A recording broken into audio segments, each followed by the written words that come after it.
Yeah, we're just getting about ready to install the ceiling fan, and all of this is painted now. Look at this, nice. The ceiling was even painted, because remember all those patches? We got all those patches done. You can't even see them, can you? There's one right up there, right over there, one in that ceiling, and one right there. Wow, I think I did a pretty good job with that. And here's where our light switches go. We'll work on that.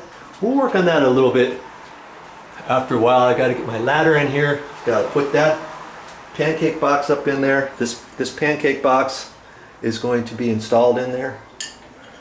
And then this is the housing part that fits up there. And see, when you install that, this has to be facing downhill, this here, because there's a little nib on that where the knuckle fits, and so we've got to have this notch facing up. If you have a flat ceiling, it doesn't matter which way you install that, but it gives you different bracket holes, which is kind of slick. See, there's some going across that way.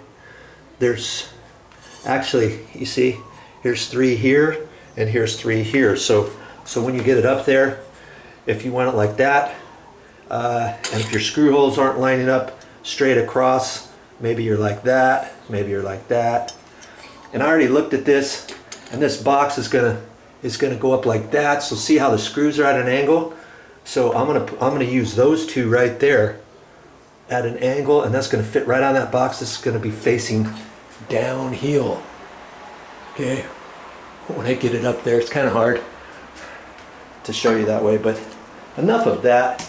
Let's go get the ceiling fan ready. That ceiling fan is going to look like that when we're done, other than the blades. The blades are going to be a little shorter than that. All right. You're going to learn some good stuff on this video series. Well, that's all I got for this time, but I'll be back with more videos.